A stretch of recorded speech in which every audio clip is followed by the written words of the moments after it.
Starting to work on getting some of these longer whiskers in. So nice sharp pencil again. I'll do the finer whiskers first. Then I'll start to apply more pressure. You've got to use a confident stroke.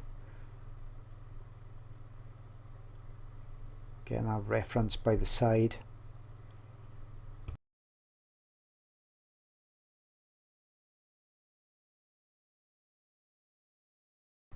And people that are struggling to get whiskers like this, a couple of things are going wrong. They've either put too much pastel down, they're not using a sharp enough pencil, they're not rotating the pencil when they're pulling it, so they just drag in dirty pastel. And I haven't seen anybody else talk about that technique yet, but that's what I do to actually deposit enough clean pastel on the surface. I've talked about it and shown it in detail in other videos. You've got to twirl the pencil, especially when you're going very light over very dark, and then you're going to actually, it's going to work. I'm showing it. If you're using the same pencils as I am, if you're using the same paper, but it doesn't work, you're obviously doing something different. As you can see here, I'm putting those nice clean whiskers on top of that underdrawn surface.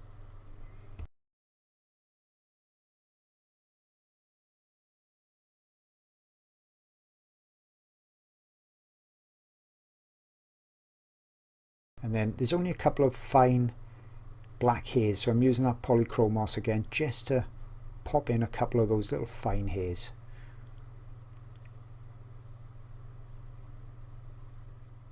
Okay, so let's have a close-up look and see how I'm going to do the whiskers on this left hand side, because I'm right-handed. It's more difficult, and I'm videoing it, which makes it even more difficult again because I don't want to get my head or body in the actual video screen. You can see it's still manageable. You've got to try out a few different techniques yourself till you get something that suits you. I'm holding the pencil in a different way. I'm doing that pushing motion, lifting at the end of the whisker to produce a finer hair, just like it is in nature. Sometimes I'll touch the base of the whisker because they generally are not dark all the way down.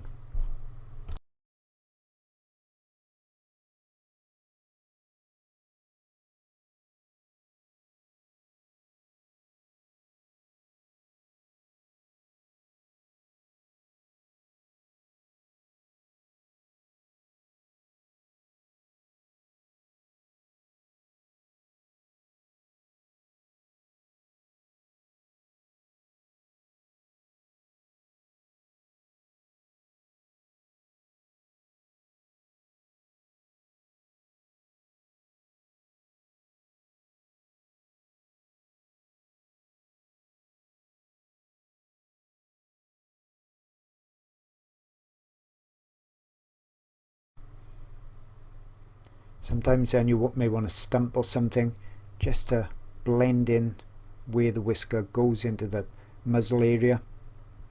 Lots of people leave that pure white, which is usually completely wrong and looks fake, looks like they've been stuck on.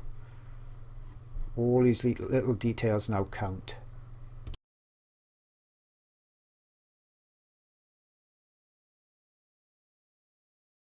And again, coming in with that polychromos just to put in a few hairs.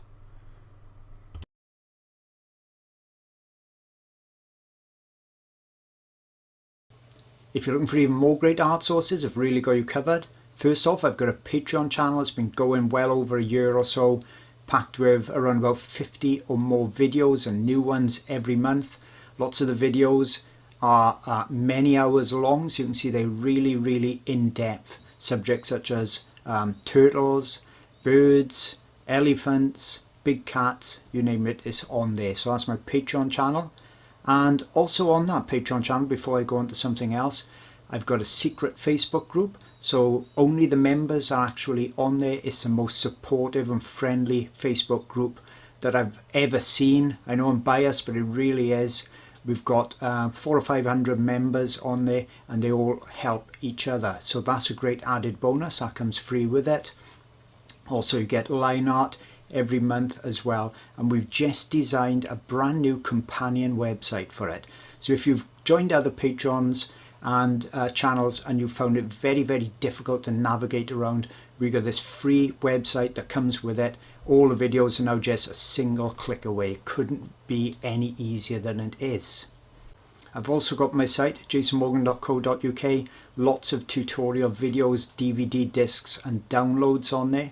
And if you're struggling for reference photos for your art projects, I've got some of those too. I've got 900 plus on my website, wildlifeart-online.com, and they will be copyright free for you, so you can paint and draw from them and sell your work with no copyright worries whatsoever. So hope you like those extra resources, and I'll see you all again real soon.